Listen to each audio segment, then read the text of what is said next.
then he said, أما حياء كرم كما جرى للمصطفى إذ زينبا تقمرا. As for the haya of generosity, just as it occurred with Mustafa sallallahu alaihi wasallam when he married Zainab. Taqammara means, to spend the night, Zainab, the first night of their marriage. What happened was the Prophet sallallahu alaihi wasallam married Zainab radiallahu anha, and he invited people over for a walima, a wedding ceremony, and they came, and then they didn't leave. 3 of them stayed behind, and the Prophet, being as generous he was, he sat with them, but he just got married, and it's his wedding night, right? And so he's waiting for them to leave, and they want to be with the Prophet ﷺ. They're enjoying the company, and so they didn't leave, and so he got up, left the room to kind of give them an idea, and then he came back, and they were still there, so he sat down, and then he finally left again, and then the ayah revealed, to leave the Prophet. When you finished your business, to leave, to go. إِذَا طَعَمْتُمْ فَانْتَشِرُوا. When you finish eating, go, move along.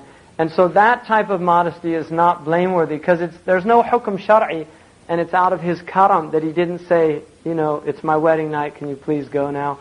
It was out of his karam, sallallahu alaihi wasallam, that he didn't say that. I mean, there would be some people that would, they wouldn't have any problem with that at all. But he was so generous that it wasn't in his nature to do that. And so he's saying that is not that's not a blameworthy. وَأَشْبَعَ الْقَوْمَ مِنَ الْوَلِيمَةِ. He fed them, وَخَرَجُوا عَنْهُ سِوَى ثَلَاثَةِ, and they left except for 3. لَبُّوا وَلَمْ يَأْمُرْ بِالْإِنطِلَاقِ فَهُوَ مِنْ مَحَاسِنِ الْأَخْلَاقِ. So they stayed, and he didn't tell them to leave, and so that's from good character. That's not blameworthy. And then he said, لَوْ كَانَ رَجْلًا. That's for the line of poetry. كَانَ رَجْلًا صَالِحًا, and it's a way of saying rajul. And it comes from a hadith, لَوْ كَانَ الْحَيَاءُ رَجُلًا لَكَانَ رَجُلًا صَالِحًا. If modesty had been a man, he would have been a righteous man. So it's a hadith of the Prophet explaining that modesty is a very, very high thing. وَالْخَوْضُ فِي مَا لَيْسَ يَعْنِي إِنَّمَا يَحْرُمُ حَيْثُ كَانَ فِي مَا حَرُمَ كالفكر في محاسن الأجانب وعورات المسلمين الغيب. Now he's talking about the heart's engagement in matters that do not concern it. So he's talking about al-khawd. Khawd al-qalb is the movement of the heart, and basically the heart, he'll go into it later about, I think it's,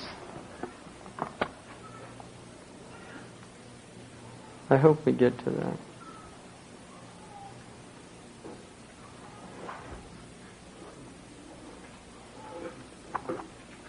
I think we'll get to it, inshallah. But he goes into great detail about the types of thoughts and things like that.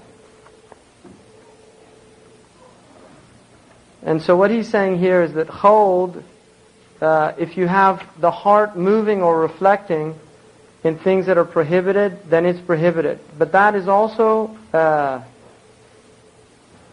it's what they call tafakkur. Or takhayyul, not tafakkur. Takhayyul. Tafakkur is when you think about ma'qulat, and takhayyul is when you think about mahsusat, sensory things.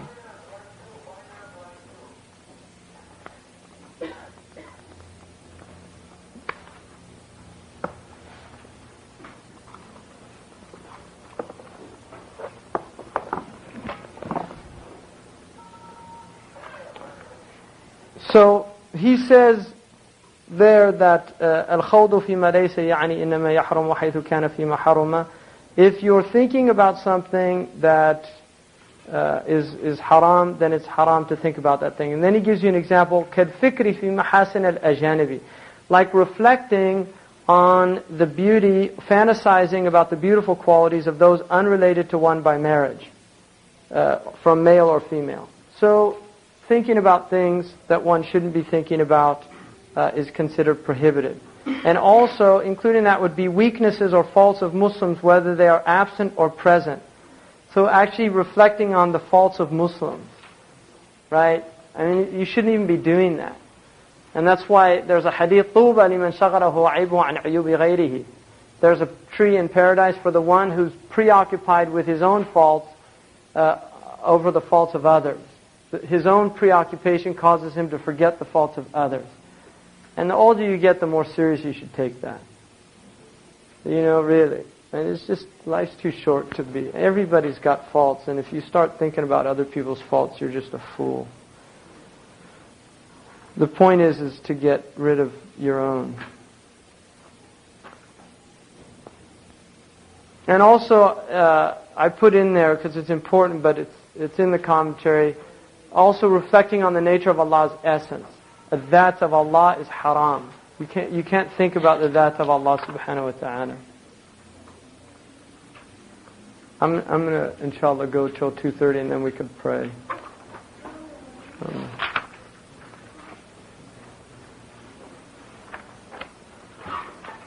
The next one, وَأَصْرُ خَوْفِ الْفَقْرِ سُوءَ الظَّنِّ بِهِ تَعَالَى وَالدَّوَافِ الْحُسْنِ وَعِلْمِ أَنَّ مَا لَدَيْهِ لَا يَقِلُّ وَأَنَّ مَا تُرْزَقُهُ لَكَ يَصِلُّ. أَصْرُ خَوْفِ الْفَقْرِ is, what he's saying is the origin of fear of poverty is a bad opinion of Allah. So, fear of poverty is one of the diseases of the heart, and shaitan in the Quran, Allah tells us that He promises you, يَعِدُكُمُ الْفَقْرَ, He promises you that you're going to lose your money. That's something that shaitan does. He promises you that you're going to lose your wealth. And so fear, and this is going on right now, right? This is a time of real khawf al-faqr, right? Because there's all this uncertainty in the dunya right now, right? You're having collapses all over the world, and the Americans are obviously getting very concerned, and stock market and people's portfolios are getting thinner, and all this thing. And the thing about it is, faqr, real faqr, these people don't know, they don't have a clue what faqr is. I mean, really, people don't have a clue what faqr is. I mean, you want to see poverty, you have to, you go to somewhere like India, go somewhere like West Africa, go somewhere like, now Kosovo and places like that. I mean, there you'll see real poverty. People don't know what poverty is. So fear of poverty is a bad opinion of Allah, su'adhan, because Allah promised to provide for you, right? وَمَنْ يَتَّقِ اللَّهِ يَجْعَلْ لَهُ مَخْرَجًا وَيَرْزُقْهُ مِنْ حَيْثُ لَا يَحْتَسِبُ. Whoever has taqwa of Allah, Allah promised, that's a jumla shartiyya. In Arabic language, that's called a conditional sentence. If you do this, I'll do this. And the condition is, if you have taqwa, I'll provide for you. That's a promise from Allah subhanahu wa ta'ala. If you have taqwa, I'll provide for you, and I'll do it from even where you wouldn't think it was coming. In other words, it won't be from the things where you expect it, your job, your monthly salary, whatever. Allah can provide you from places that you would never expect, but it's on the condition of taqwa. If you don't have taqwa, then Allah is not obligated to take care of you if you're not doing what He asked of you as a condition for walking on the earth with dignity. Because if you don't do what He said, you're going to walk on the earth in humiliation. Especially the Muslims. Because we should always remember that the dunya is the paradise of the non-Muslim. So if they have their good now, you should be, this is all they're getting. This is all they're getting. Let them enjoy it. Seriously, think about that. This is all they're getting. And this is what Ibn Daqiq al-Eid's, there are different people it's related to. Izz ibn Abd al-Salam, I've seen it related to two different people. But the meaning of the story is sound anyway. There was a Jewish man who was oil. He used to sell oil. And he would heat up oil as well and sell hot oil.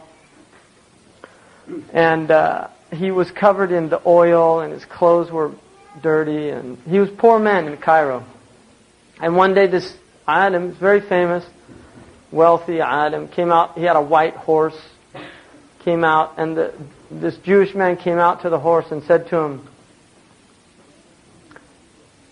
"Do you relate a hadith that says that this world is the paradise of the disbeliever and the prison of the believer?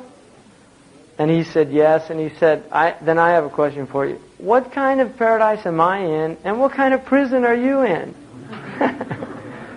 Right? And so, Izz ibn Abdul Salam, they say he looked up, and then he looked down, and then he said to him, when I contemplate what is waiting for you because of your disbelief in the next world, I can only assume that you're in paradise now.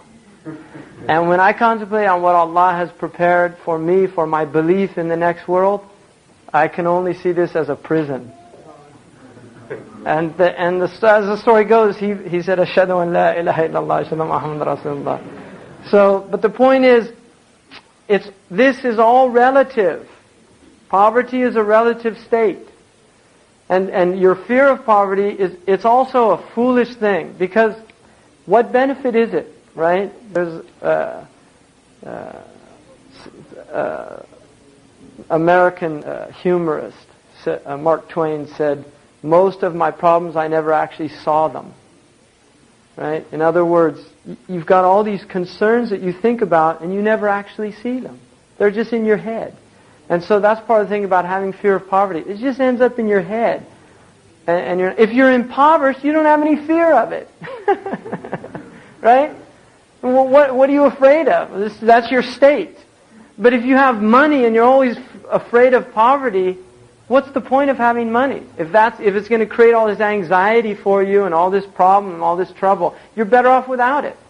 And al-haramu, al-hammu nusf al-haram. Anxiety is half of growing old. There's a hadith. Anxiety is half of aging. And there's a hadith, al-birru yazidu fil umar. Righteousness will increase your age. It'll lengthen your life. That's a hadith. And one of the interpretations of that I think is really interesting is people who are righteous don't have anxieties. And people who are irreligious, they're in this constant state of turmoil within themselves. And so their hearts are never at ease, and they have all this anxiety, so they age faster than other people. So their life gets worn out. They dissipate quicker than other people. So fear of poverty is a waste of time. And now he says that the cure for it is have a good opinion of Allah. أَنَا عِنْدَ ظَنِّ عَبْدِي بِي. Right? Allah subhanahu wa ta'ala says, لَا أُرِيدُ مِنْكُمْ مِنْ رِزْقٍ لَا أُرِيدُ مِنْهُمْ مِنْ رِزْقٍ وَلَا أُرِيدُ أَنْ يُطْعِمُونَ. I don't want them to feed me, and I don't want them to provide for me. Right? Allah says that. I don't expect that from you. And then He says that He is the Razaq, ذُو الْقُوَّةِ الْمَتِينَ. Right? Allah is the Razaq. I'm the one who, Razaq, ism mubalagha. It's an exaggerated form. Always providing. Continuously providing. So Allah is the provider. Have a good opinion of Him. And then He says, to know also, وَعِلْمِ أَنَّ مَا لَدَيْهِ لَا يَقِلْ. And know that Allah is not diminished. His mulk, His dominion is not diminished by Him giving out. If He's giving somebody all this wealth over here, it doesn't diminish His mulk. And that's why you shouldn't have hasad for Him. Because just like He made him wealthy, He can make you wealthy. But again, you should be content. Qana'a. That's why the Prophet ﷺ said, Al-qana'atu kanzun la yafna. Contentment is a treasure that's never exhausted.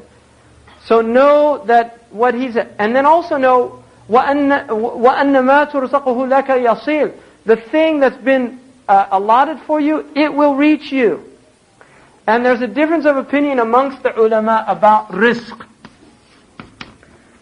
Some of the ulama say that rizq, right, Allah is raziq, He's also a razaq.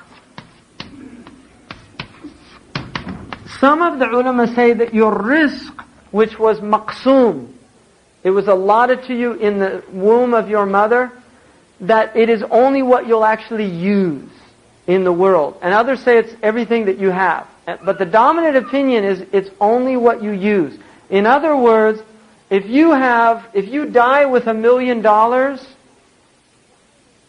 and you never used it, it wasn't rizq for you. It was actually rizq for the people that inherited it. right? If you had a house in some place that you never went to, it wasn't risk for you. Even though you owned it, you could have gone, you never did. No, it wasn't maqsoom, because you never got any benefit out of it. In fact, I saw a book the other day called How to Live Well. No, you have to live wealthy and die broke, right? And that's that idea, right? Don't let anybody get it after you. Just use it all up, which is a horrible thing, because in Islam you're supposed to think about your children and think about, it's good to leave something behind for your children. And the Prophet ﷺ didn't, because prophets aren't allowed to leave behind dunya. That's not. Now, the next one is called mudahana. Right? This is a really important one here. وَبَادِرُ الدِّينِ لِإِصْلَاحِ الدُّنَى مُدَاهِنٌ فِي بِعِهِ قَدْ غُبِنَا. One who uses his religion as a means of benefiting his worldly condition is known as a sycophantic hypocrite, mudahin. In his transaction, and he has been cheated in the end. Mudahana is a really important concept. Right? وَدُّوا لَوْ تُدْهِنُوا فَيُدْهِنُونَ. They would love if you would make mudahana, so they could make mudahana. Mudahana is where you use your deen to rectify your dunya. Imam Ibn Khaldun mentioned, he said, نَرْقَعُ دُنْيَانَا بِتَمْزِيقِ دِينِنَا. We try to sew our dunya up by ripping our deen apart. Right? People in this world, he said, نَرْقَعُ دُنْيَانَا بِتَمْزِيقِ دِينِنَا فَلَا دِينٌ يَبْقَى وَلَا دُنْيَا نَرْقَعُ. So our deen doesn't remain, nor do we ever rectify our dunya. In other words, it's a stupid thing to do. Because you lose your deen and you lose your dunya. Because Allah won't rectify your dunya by destroying your deen. He won't let it happen. He won't give you tawfiq in that thing, right? You'll lose both. So, the point of mudahana is when you, like for instance, you don't make inkar because it's your business, it's your boss, and you don't want to lose your job. It's a dunya, right? So you do this hypocritical yudahinuhu is a hypocritical behavior because you're afraid of losing some worldly benefit, right? Like that. So it's where you actually lose your deen. It's not that, for instance, if it's none of your business, you stay out of it, or if it's not wajib on you to do it, which in many instances it's not, then you have a choice of doing it or not. But this is actually where you lose your deen because of some love of dunya. And I put a reasonably long note there just about, because this is really an important one. And there's another concept which is important, which is mudarat. And also I just mentioned that mudahan, the root word is duhan, which is like covering up. You know, it's cosmetics, oil that's used in cosmetics. It's covering up, it's a type of kufr. Sheikh al-Yadari says in Al-Khatima, mudahana is when a man gives his religion up in order to secure his wealth or his blood. And sitting with the people of disobedience and keeping their company and praising their actions and displaying pleasure at their condition without condemnation, just for some worldly benefit. So that's haram. And keeping their company, right? The difference between this and mudarat is expending one's present life, the dunya, for the sake of one's afterlife, or for the sake of some worldly benefit, or both. In other words, you dari, the Arabs have a proverb, darihim ma dumta fi darihim. You know, mudarat is where you're nice to somebody and there's a reason for it, but it's not at the cost of your deen. If it's the cost of your deen, it's called mudahana. If it doesn't harm your deen, it's mudara, and it's permissible. You don't have to do it, but it's permissible. They say, darihim ma dumta fi darihim, wa hayyihim ma dumta fi hayyihim, wardihim ma dumta fi ardihim. You know, like greet them as long as you're in their hayy. Don't make enemies in you know, you don't like. my brother-in-law was in an office. He just got here from Morocco, and he was in this office, and he drove all this way to get this to see somebody, and they said, "Oh, sorry, you have to have an appointment." And he's like, isn't there something you can do? I just drove like 45 minutes. And she said, no, there's nothing I can do. He said, there's nothing you can do. And she said, no. Because in Morocco, obviously, it's not. And he said, well, that's America, And I said, no, don't say that. It's the wrong thing to say. You can't go back where you came from. That's the way they'll take that, right? Most Americans, they'll take that. Go back where you came from. So mudarat would, in that case, because you might want to make an appointment. Now she remembers you said that, so she doesn't write it down in the book. And then when you show up, no, you don't have an appointment here. Right? So mudarat would be a situation like that, where it's permissible, even though you'd want to say something else, to say something nice, as a way of ensuring a worldly benefit, or another worldly benefit, or both. It can also be used for somebody who wants to, and it's not considered nifaq. This is not hypocrisy. It's a recognition of Islam that there's things in the world that you have to do, and this is a rukhsa for people. And another one also is helping other people. So using your position. If you have a position, like somebody who's close to the minister, and somebody's been oppressed, and that person has an ability to get in and help this person out, that's a mudara, right? Because you're friends with the minister, you can get them help like that. And those are all praiseworthy things in Islam. And just in this culture, there's a type of, I'm okay, you're okay culture, that is the mudahana. So people do wrongs and everybody says it's alright, there's nothing wrong. So there's a type of conspiracy of silence that takes place. Whereas in Islam, a mu'min is the mirror of his brother or sister. They want to see them improving, getting better, and so they do things. And then the next one is, he says the origin of it, وَأَصْرُهَا الطَّمَعُ وَالرِّيَاءُ دَوَاءُهُ عِنْدِي لَهَا الدَّوَاءُ وَشَمِّرْ إِنْ أَخَذْتَ فِي دَوَائِي عَاقِدَ الْوِيَةِ ذِي الْأَدْوَاءِ أعني الرياء أحد البوائق إيقاع قربة لغير الخارق بل طربا لنفع أو لحمد من خرقه واتقاء الضد. So now he says its root cause is desire, طمع. So we get back to طمع. And doing works of worship to obtain a place in the hearts of others. That's called riya. Riya is when you do an action that's a qurba. It's with the condition that it's a qurba. In other words, something that draws you near to Allah, right? If you do an action, فعل القربة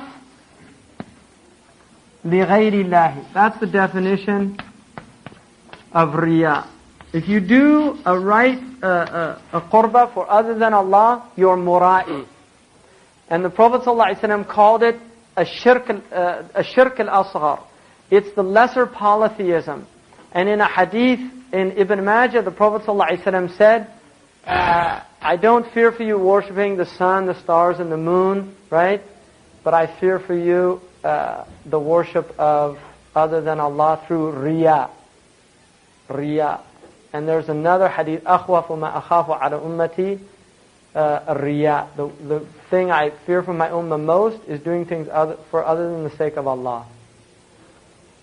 So it's izhar. Now obviously somebody who, like if you're a really good shot, or an archer, or something like that, and you want it, people are there and you're doing it and somebody shows up and now you're really going to show them that you can do it. It's madhmum muru'atan, not shar'an. In other words, we have to differentiate between sharia and muru'ah. In Islam, muru'ah is something that you should preserve, your human dignity. That's something, it's blameworthy to do that. Because it is showing off. But it's not showing off in something that relates to a religious matter. So it's not a shirk with Allah like the other one is. So he says, the source is desire and also riya, right? You want people to think better of you, to gain a place in the hearts of others. And he says, its cure is also my cure for the latter disease. In other words, I have a cure for both of these. And he says, my cure for tama' is my cure for riya also. So he says, washammir. So roll up your sleeves, get to work and set out for this cure of the root of all these diseases. Tama'. Right? And riya. get to work, because Rhea is Tama, it's you're desiring something from other people, not from Allah. And he says, get to work because I've got this cure, right? And Aqidi Alwiyati Dhil Adwa'i is, Aqid al-Alwiya is the root.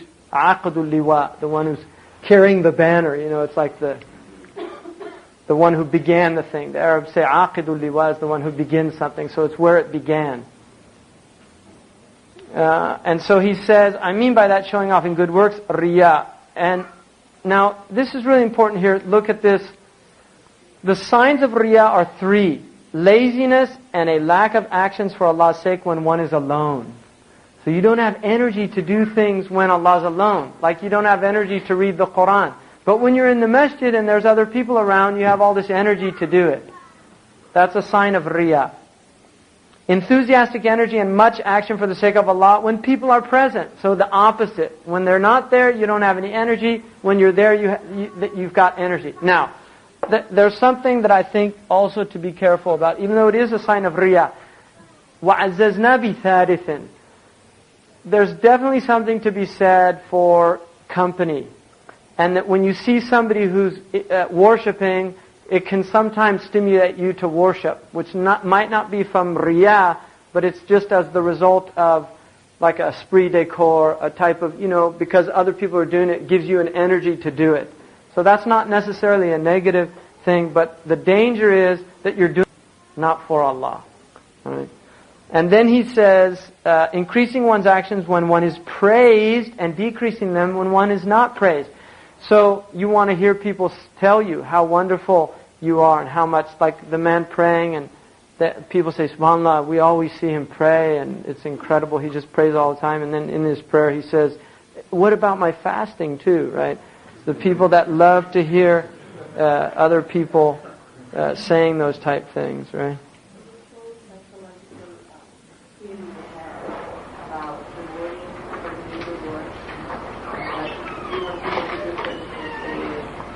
Right. Yeah. Well, that's behavioral psychology is all based on that. Rewards and stick and carrot to motivate people. In Sharia, it's not necessarily, there's definitely something to be said for encouragement. In other words, the Prophet ﷺ, when he saw people do things good, he used to say, ahsanta, you did well, things like that. It's not wrong. And there is a hadith that says, if the mu'min hears somebody praising him, it increases him in iman. In other words, it makes him want to do more with Allah, you see. So it has the opposite effect. And this is why this idea of here is that you're doing it solely for the praise. That's what he's saying is the dangerous thing. In terms of telling people, and also there's a difference in Sharia between madah, right, flattery, and between thana, right. Madah is when you're flattering somebody where it's not true, right. Whereas what's permissible is to tell somebody that they did a good job or something like that. You should acknowledge people. Not prohibited. In fact, it's encouraged to acknowledge people, to acknowledge what they do, things like that. The danger for people is to desire the praise. And that's what the people have to work on in their own hearts.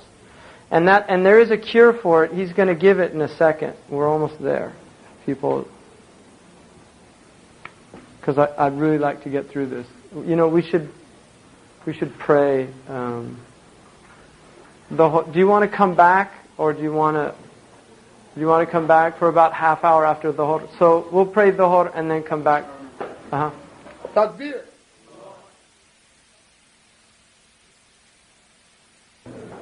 Bismillah ar-Rahman ar-Rahim. Inshallah, there's not much more through here, and then we'll be caught up so we're on. Because I've arranged it so we can get through this during these 12 classes. Inshallah, so I'd like to try to keep up with the Bismillah ar-Rahman ar-Rahim. So he's dealing now with Rhea, and we were looking at the signs of it. And then, so he says, as for its treatment and purification of the heart concerning it, it is to remove from the heart 4 things: love of praise, fear of blame, desire for worldly benefit from people, fear of harm from people. Right? Now, the way that's accomplished is one having yaqeen, certainty that only Allah can benefit or harm you. And that has to be done first at the level of aqeedah, because that is a premise in our aqeedah. In other words, in the belief system that we're commanded by Allah to believe in, there's no harm and there's no benefit except from Allah. Right? Those are 2 names of Allah, an-nafi' wa dar. And if you really believe that, then you recognize nobody else can benefit you or harm you. It's an illusion. Right? It's just an illusion. And so that will free you from this desire for praise and blame or for something other people have. Because in the end, what you really want is Allah to be pleased with you, not other people. Because it's a waste of time. So if all these other people are praising you, telling you how wonderful you are, and Allah is not pleased with you, it's a disaster. And the disaster manifests itself when you die, which is when you wake up. So the point being, don't be deluded by praise and blame. And then another thing to remember is people all over the world, right? There's like Muhammad Ali. There was a time when Muhammad Ali was, he was the big man on the scene. Everybody was praising him, telling him how wonderful he is. Right? And then he's no longer the guy that can beat people up. So Larry King's not calling him, he's calling somebody else. And it's the nature of dunya. Praise and blame is all related to your worldly position, your ability in the world. When you lose it, people stop praising you. And in fact, some of the ulama, they said that one of the best signs of the truth of this is when you have nothing, it's very difficult to have friends. And the minute you start getting things, suddenly you have a lot of friends. And that's partly is the natural inclination of the world. I mean, that's the way people are, right? And so, if you're not deluded by that and recognize, right, that, then you're fine. And that's why, in fact, the ulama have always said that knowledge, traditionally in the Muslim world, knowledge was something that people sought after, because in fact, in the traditional Muslim world, unlike today, which is wealth-oriented, it used to be it was knowledge that was people wanted to be associated with, not with wealth. This really is true. In the Muslim world, there were scholars that achieved incredible status in the world simply because of their knowledge. And it's no longer the case now. It's interesting, I was reading Helen Keller's autobiography yesterday. And it's very short, and it's an very powerful work. And it's just, I'd really recommend reading it. It's one of the most powerful things I've ever read. Because she was deaf, dumb, and blind. And it's just her experience of her awakening, the awakening of her consciousness. One of the things she said in there I thought was very beautiful. She said that she became deaf, dumb, and blind from a scarlet fever that she got in childhood. So she wasn't born that way. And it's interesting because she said that even though she was 19 months old when it happened, she said the fact that she could still remember what a tree looked like was enough for her when she felt a tree. Just that she'd seen it one time in her life. She said even though she was only less than 2 years old, and she could still remember that blessing of just having seen a tree, that was enough for her, that she'd seen it. That's an amazing thing, just the ni'mah of the eye, the human eye, is just so awesome. Anyway, she mentioned in there that she said there's no slave in this world that didn't have a king somewhere in his ancestry. And there's no king that didn't have a slave somewhere in his ancestry. Right? So, it's interesting, people, the ups and downs of the world, right? So everybody probably somewhere along the line, right, has their great-great-great-great-great-great-grandfather or something was the king of the Rus. And now they're nothing. Or somebody who's now the king of the Rus, at one time down the line, one of their ancestors was a servant in somebody's house. Get this and get that. And this is dunya. So when you see the nature of dunya is that nothing is permanent. And I'll tell you, when you read the history of the Arabs, the vicissitudes of Arab rulers is just amazing. And if you read like Al-Mansur, the history of Al-Mansur was a Khalifa. He wasn't a Khalifa actually. He was a minister in Andalusia. And he was a mediocre student in the madrasa, but he was very ambitious. And he ingratiated himself, got into the palace, got this one of the really strong women in the palace to one of the mothers of a Khalifa to be. He enamored himself of her, and she put him in these positions. And there was one minister who was the most powerful minister in there that everybody feared. And Al-Mansur succeeded in having him in the end imprisoned. And he was one of the wealthiest people in Cordoba, and he ended up a pauper, dying in rags in the prison there. And you can imagine the life, that man's life, right? And so it's just the nature of the dunya is like that.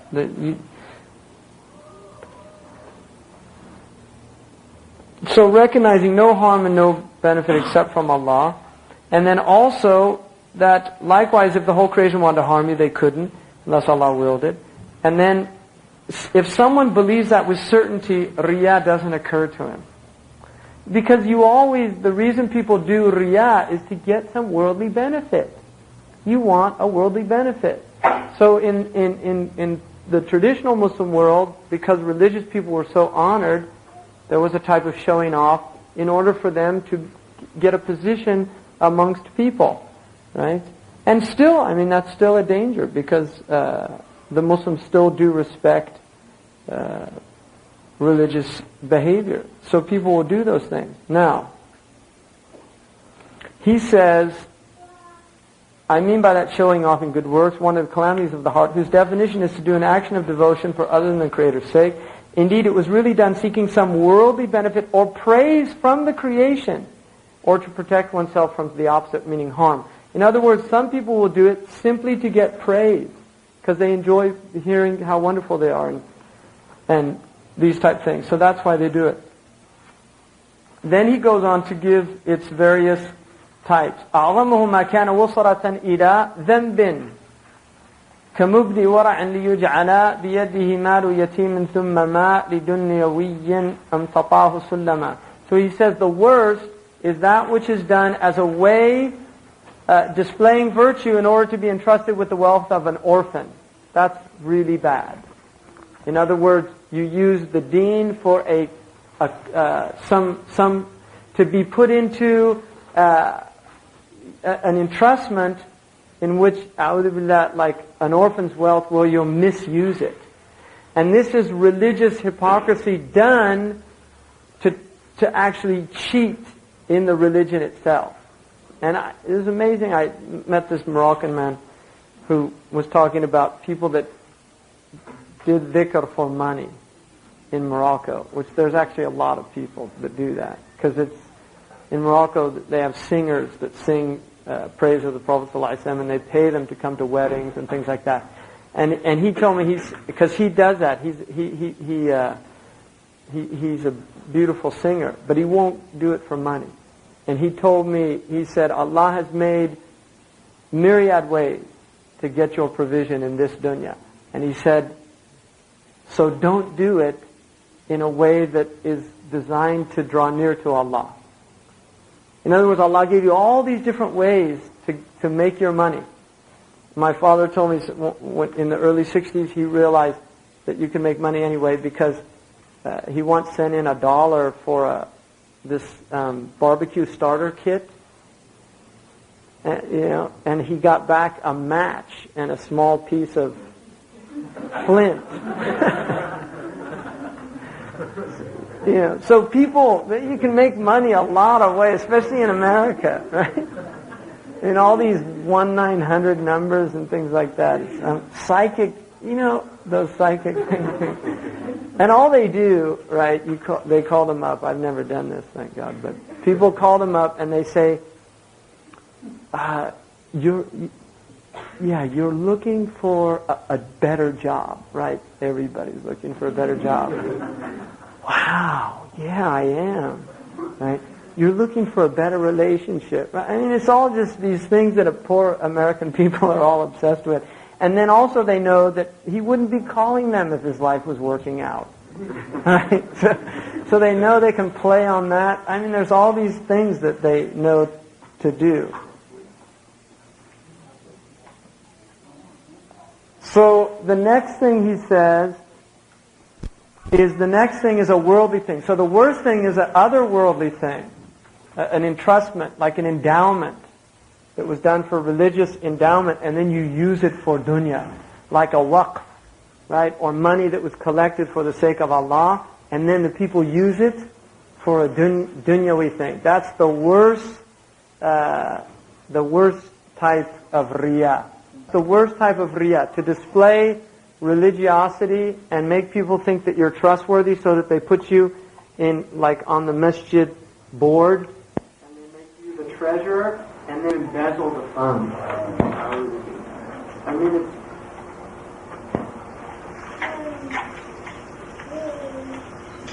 Go out and rob, don't drop all the time, but, you know, do something else. You know, it's horrible. You read about, like, people that trick, you know, old people, like these people that go, and it's unbelievable what human beings will do. You know,